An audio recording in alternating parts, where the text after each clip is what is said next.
Hey Claire, very nice to meet you again. Hi, Fabian. Great to see you. I really appreciate you making time for this today. Today we're gonna be talking, of course, about V2X and everything surrounding that more widely. But to kick us off, would you mind telling me a little bit about your journey and your current role, if that's okay? Yeah, definitely. Thanks for the invitation on your podcast. So I've been working in EV charging and vehicle grid integration strategies since I think we could put it back to 2018 when I started working at Nuvi. So VGI refers to vehicle grid integration, just for future reference.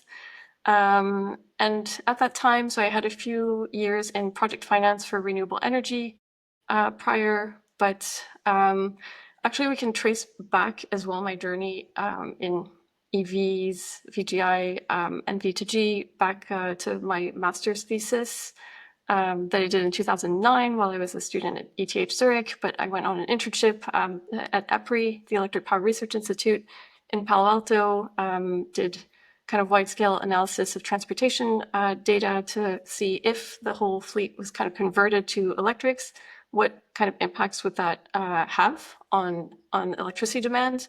How would that change over the day, over different regions in the United States, et cetera. And then after that, I went on to do research at Cambridge in the UK on more of a sort of on the business model aspect. So looking at innovative business models that would make the electric vehicle industry take shape, grow, and EVs to be more widely adopted. So that included looking at technologies like car sharing, like shared models for charging networks, as well as autonomous driving a little bit, but mainly vehicle to grid and how, energy services basically can expand the benefits of vehicles and make them more affordable and more beneficial basically for the users as well as for the energy system. And since basically 3 years, I've been working at Fermata Energy in kind of grew into roles in product management. So I've been heading up the product management function for the last 3 years. So that's really helping develop the software feature roadmap and systems features as well for vehicle to grid technology, mainly focused on the US markets. Very exciting. Thanks for the overview. Just out of curiosity, on your PhD, what kind of data did you collect for your research, and how did you publish it, if at all? Yeah, well, it was around 2011 to 2014. So actually, the EVs hadn't really picked up in Europe, at least. So there was a bit of already activity with the Teslas, and there was Nissan Leaf already as a vehicle to grid capable vehicle in the market, but it was really early days. And I was more interested in the business model side. So basically, it was an interview based PhD. So I interviewed senior leaders who were developing strategies around EVs, how they would bring EVs to market. So it was like really covering the full value chain, including energy utilities, early charging station developers, as well as some OEMs. And yeah, so it was really kind of developing these case studies. So I compared, for example, some of them don't exist anymore, actually. So one of them was Better Place, which was the battery swapping Mm. technology company Yeah. that kind of grew a lot in Denmark and Israel. Another one was Autolib in Paris, which was the public kind of EV-based car sharing service. And then the Chademo Association, and another one. Very, very exciting. To so set the scene for our conversation today, which will of course be more widely about V2X. Many automotive folks, including myself, don't really know what V2X is specifically in terms of what it entails, different variations in scope, etc. Would you mind giving us a little bit of context to what V2X actually is? Yeah, most definitely. So there's a lot of acronyms that are thrown around. V2X is vehicle to everything. So to me, it's the umbrella term that kind of encompasses all of the other terms. There's different definitions depending on who you speak to in the industry. But the way I like to look at the the different terms is based on use case. So where is the value being generated from this vehicle? So vehicle to grid. Well, let's start with vehicle to load is the most simple and basic form. So that's V2L. That's when you can plug in an appliance directly to a cable that's connected to your car and use your car battery to support that. So that's actually a functionality that's being implemented by a few OEMs at the moment, including some Hyundai vehicles. And that's basically the simplest form. So that's direct connection of an appliance.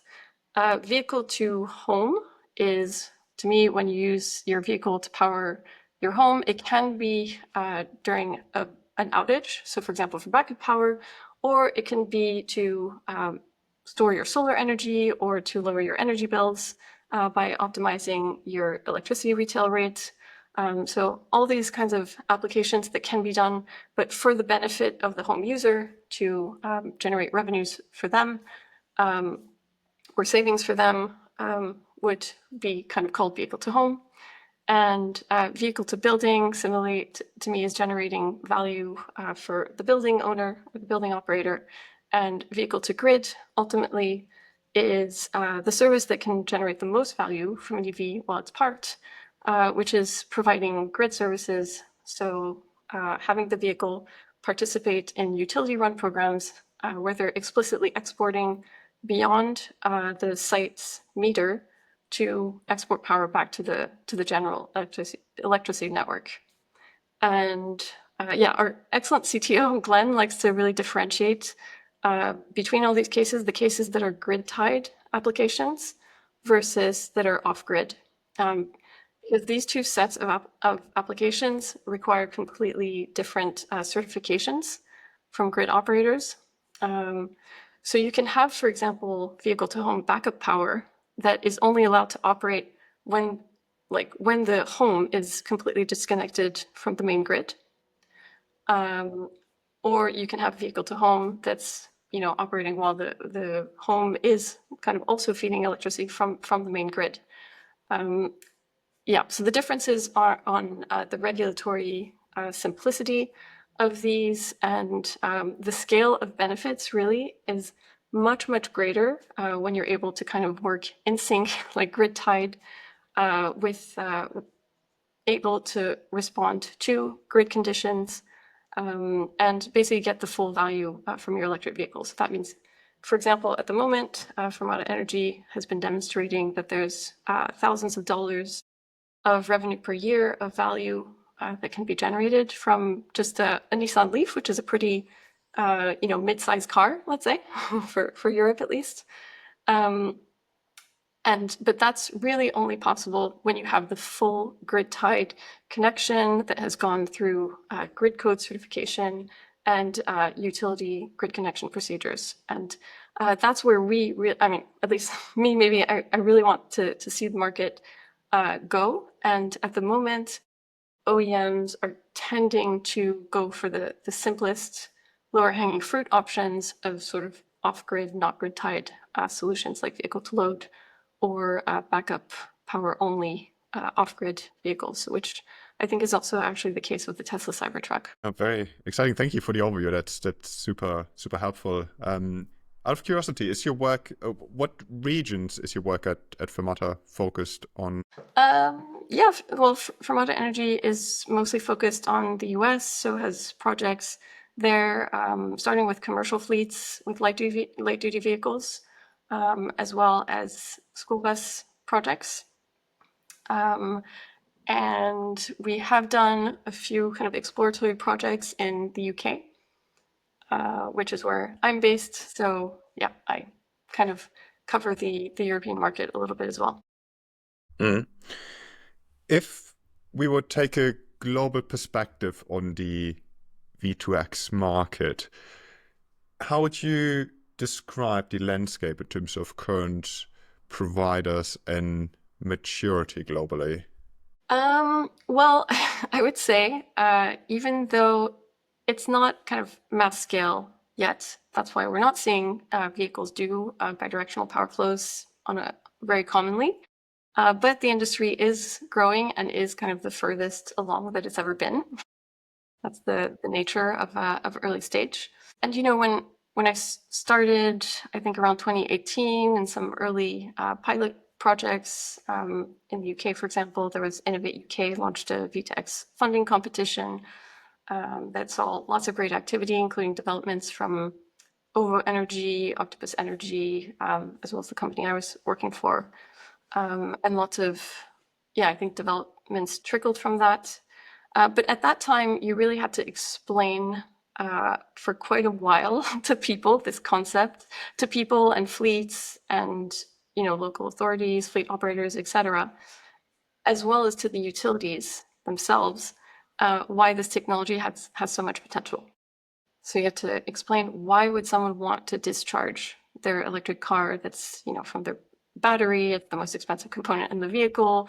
There's barely enough time or capacity on the grid to charge your vehicle. Why would you also want to discharge it later? So there was a lot of kind of explanation to be done with users, and I think the industry has really evolved from that stage. And what we see, what I think I've been seeing, in the last year or so, is that many consumers are more familiar with the concept. So if you mention it, everyone sort of has a story or can relate to a neighbor that has tried it, and et cetera, or that has heard of it. Or also, I think more and more there's opportunities coming up for pilot projects with the energy companies. So everywhere, in a lot of regions in the US, more and more the utilities want to get to know the technology, want to trial it, want to develop programs that can subsidize it. Like, for example, in Maryland, there's been great legislation to make EV bidirectionality a real focus for the utility soon. In California, there's legislation also from a Senate bill to make bidirectionality mandated from 2032, I think the date is. So it's kind of much more in the mainstream and widespread. So this is great progress. And on the vehicle side, so of course you need the equipment, the vehicles, the charging stations, and then the software, which is where I've been more focused. On the OEM industry side, there are more and more vehicles or vehicle makers that are announcing V2G capable models. So you have, maybe on the European side, you have Volvo, Volkswagen, trying some Porsche, BMW. On the Korean side, definitely Hyundai and Kia.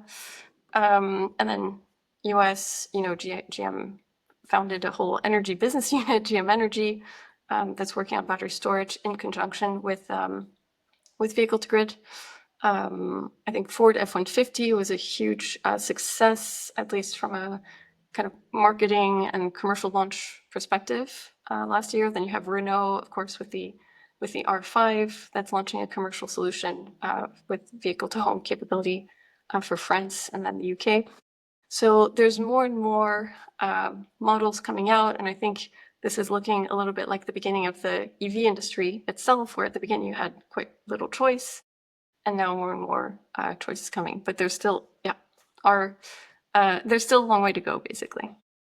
Mm-hmm. You mentioned that there are some states in the US that provide government incentives in one form or another for these types of solutions, if my understanding is correct. What does this look like across the globe? I mean, so I guess general adoption of EVs, there have been many studies that looked into the impact of government incentives, and the general consensus was there's this unsurprising strong positive correlation between government incentives and the adoption of EVs. Is this sort of a reasonably similar story here, or are we already at a stage where private companies provide offerings that are essentially financially self-funding besides the positive sustainability implications? Yeah, that is a great question. So it's important to, I think, start from the starting point is there needs to be a need from the energy sector, the energy systems perspective, for there to be value in vehicle to grid. So really, you need the right regulations to be in place to create the right market mechanisms for EVs to be able to provide that storage and that flexibility and get paid for it. And that's what creates the kind of commercial business case. There can be other cases that are sort of non-financial, like, for example, using your car for resilience in your home. Power outages are quite common in the US and less so over in Europe, but those are different. So in some places where there are kind of intense grid constraints and where you do have progressive utilities that want to encourage their customers through dynamic rates to participate and to lower their consumptions at peak times, or to shift their energy, or to export from their solar panel or from their battery or their EV battery, you can make a business case from vehicle to grid already. So on the kind of revenue side of the value, there's lots of different value streams available in different regions where the grid has problems. So for example, in the Northeast US, you have some very valuable demand response programs that are open up to residential customers as well as commercial customers that vehicle to grid is participating in already today and generating thousands of dollars per car per year, which very quickly goes to offset the cost of the charger or the cost of even your vehicle at that point. In California, some of the most, let's say, valuable programs are run by the utilities there. So the Emergency Load Response Program, which is another type of demand response program. So at very specific hours, you need to respond to a utility signal and discharge your car. There's also value and frequency regulation markets in certain areas, like that's been tested in PJM. In the UK as well. And then there's the dynamic rates that are really utility specific at the moment. So for example, Octopus Energy has an excellent dynamic rate that really tracks the half-hourly wholesale electricity prices and builds in, ultimately the Holy Grail is also building in cost-reflective network tariffs. So building in a real-time view of the needs of the distribution network and the transmission network, and having EVs, and this is where the AI part comes in, by the way, in this podcast, is having all the algorithms in place to optimize these dynamic rates that change in real time, as well as optimizing against all these different potential sources of value that vary based on a customer's location in the network, as well as the time, the year, and the needs of the network. So that's on the kind of revenue case side of, is there commercial value? So yes, there is commercial value. It's not homogeneous. It's not homogeneous, and also it's not guaranteed from one year to the other to be the same for different value streams. But it is possible to forecast in the same way as battery storage investment cases. Then there's the question about the payback time and the cost of the hardware equipment. So I think it's really important to mention that originally, so kind of five years ago roughly, V2G chargers were much more expensive because they were much lower volume production units, much more expensive than equivalent power regular chargers, one-way chargers. Today, we do have manufacturers that are coming out with models that have basically no price premium for V2G versus standard unidirectional charging. So that is, really encouraging. So basically the customer might only be paying like a very marginal price premium depending on the manufacturer. And then on the vehicle side as well, it's mostly enabled for EVs. It's mostly a software change. So maybe the OEM might price in the bidirectionality as a kind of added value option to the car, but it won't be extremely significant. First of all, thanks. That was really, really helpful. Also from I currently don't own or use an EV, but from a consumer perspective in terms of the value and metrics I would look into, and then also from an energy company provider standpoint.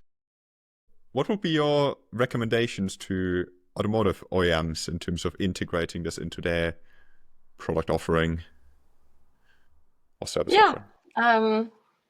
Yeah, well, we've been quite closely talking to the OEMs. I think they really need to understand or like see where this is going to fit in within their product, I guess, customer journey is one of the issues we've been seeing. So, you know, at the beginning, it's like at the point of sale, how do you recommend the V2G option to customers? How can you inform them of how much revenue they might make from it, how the payback works for them? So this is really similar to, I think, when people were buying solar panels or battery storage for their homes.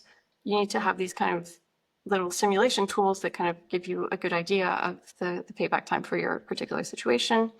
So that's where somewhere that I think companies that have the kind of data science and algorithms internally can help an OEM.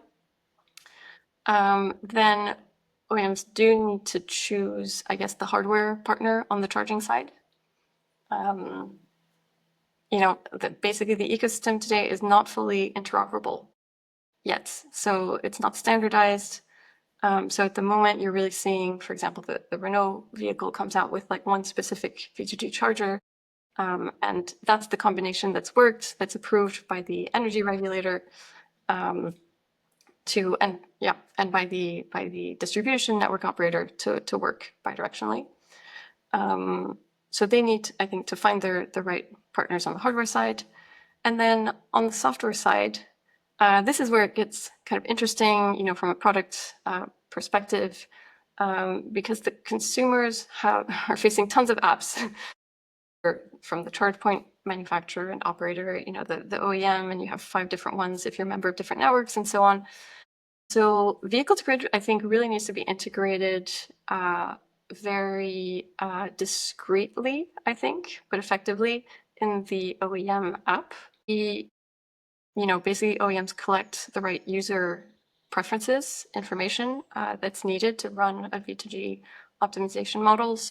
Things like what's the user's desired state of charge range, like never discharge my battery below 40%, for example, as well as scheduling their next trips. If they want their vehicle, for example, ready every day by 7 a.m., making sure that the algorithms respect that. Preferences on maybe CO2. Do you value charging your vehicle at moments of kind of low carbon energy on the grid and so on? So these are the user preferences that can be collected. And then I think from the OEM's customer's perspective, things should be extremely simple. They have controls. They have manual override controls. They can make some decisions, although frankly, the AI algorithms are going to make better decisions than the people themselves once things get a bit complicated in the energy markets. So, the way I see it is just, it's very clear. They get benefits of a certain amount of savings per month, or revenue from demand response participation or grid services per month that appears in their OEM app. And that's really all they need to worry about is that benefit to their own end case, as well as letting the smart operator that's kind of working in the background, know what their limits and constraints and personal preferences are. So that's where companies like Fermata Energy or other aggregators that are operating V2X software really can help an OEM sort of build out that seamless experience, make also the right data available on how the vehicle has behaved over time, etc., to the OEM. It's like you were reading my mind there. I was just about to ask, how does Fermata Energy fit into the picture? What do you provide? Yeah, well, really, this is where the kind of AI piece comes in. And so for all of these, the vehicle, the charger, the home, or the building, the energy bills, etc., to work in coordination, you need that software layer. that has all the intelligence and the forecasting ability, as well as the optimization ability. Yeah, so it's factoring in tons of data on real-time situation, on forecast situation, from things that we mentioned. So what's the load in real time? What's the energy price signal in real time? What are the different markets requesting? How much is capacity valued versus frequency response valued, etc. And making those decisions in on a very regular granular basis. So for example, we collect data every second from all of these different data sources, and making the best decisions to maximize the value for the end user, for the grid, within the constraints that have been set by the vehicle owner. So that's the role of a kind of V2X software platform. Mm. Just on the sort of point, you mentioned some AI use cases there already. What would you say are the main areas that you aim to improve with your AI use cases, sort of from an AI product portfolio standpoint? Yeah. Well, and I kind of want to bring up a great podcast that I heard recently, where Kevin Weil was speaking, who works at OpenAI, and it was on Lenny's podcast. And he kind of gave a good framework of like understanding what's AI versus the rest. So AI is really coming in when you're doing something completely new for the first time and you're developing a solution for it. Then once it's been done before and it's just being tweaked, it becomes machine learning.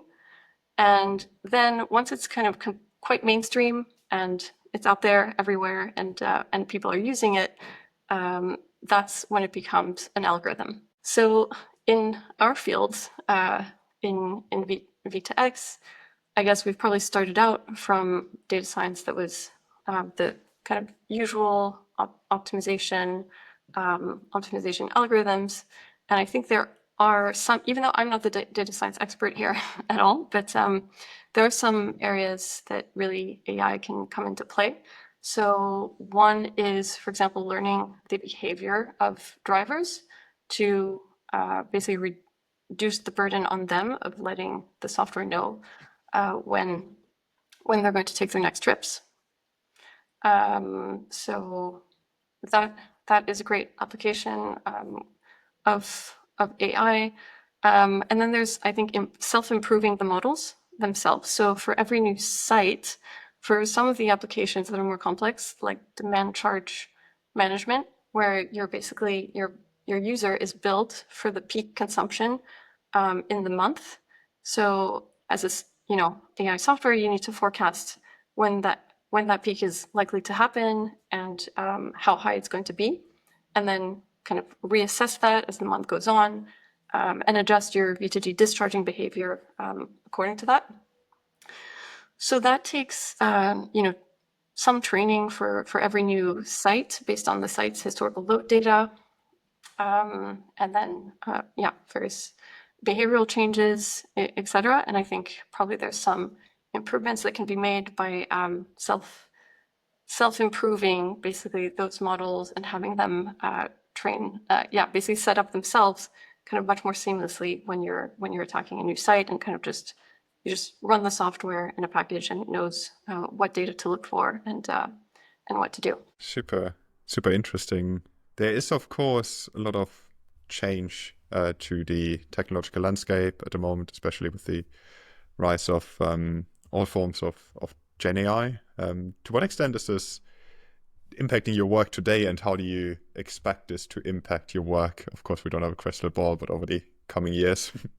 Yeah, I don't know if there's much of a role, but where I do see it is the charge points.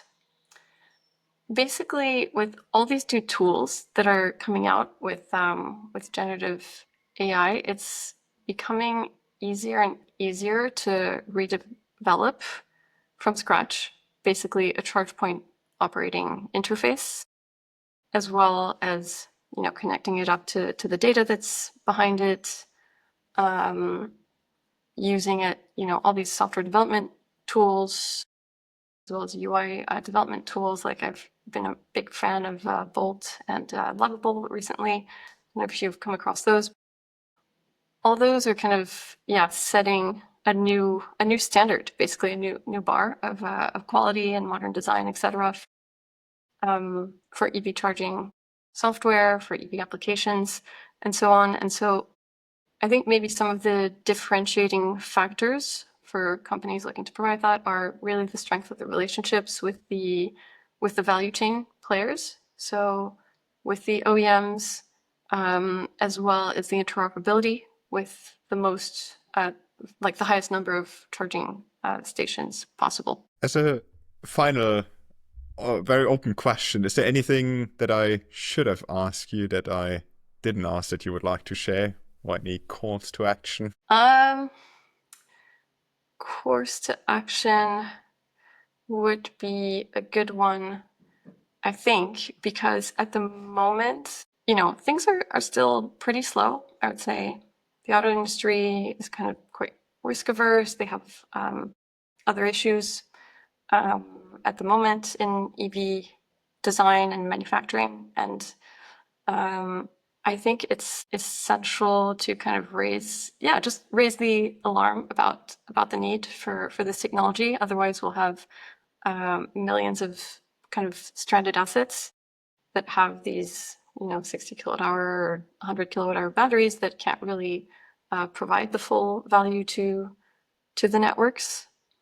So I think there really needs to be more movement on the policy side to, and this is my, personal view, because of course you can't always mandate things that are going to, that's going to upset the different players, but really, I think accelerating the mandates for bidirectionality in vehicles and accelerating also, I think, third-party certification for the communication standards between the cars and chargers, because at the moment, really, Europe has pushed for the CCS standard based on 15.11.8-20 charging protocol, but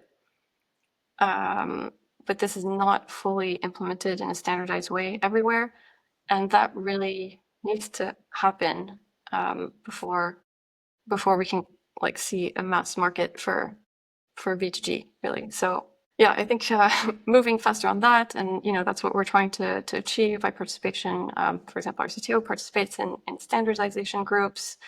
We're working with stakeholders in forums like the V2X forum, but or the IEA Task 53, for example, at the moment, which is still calling for members at the moment. So,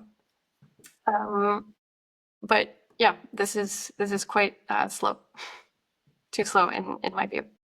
No, thank you so much for your time and insights today, Claire. I really enjoyed our conversation. Great. Yeah, thanks a lot, Fabian, for reaching out, and great work on this podcast. So thanks a lot.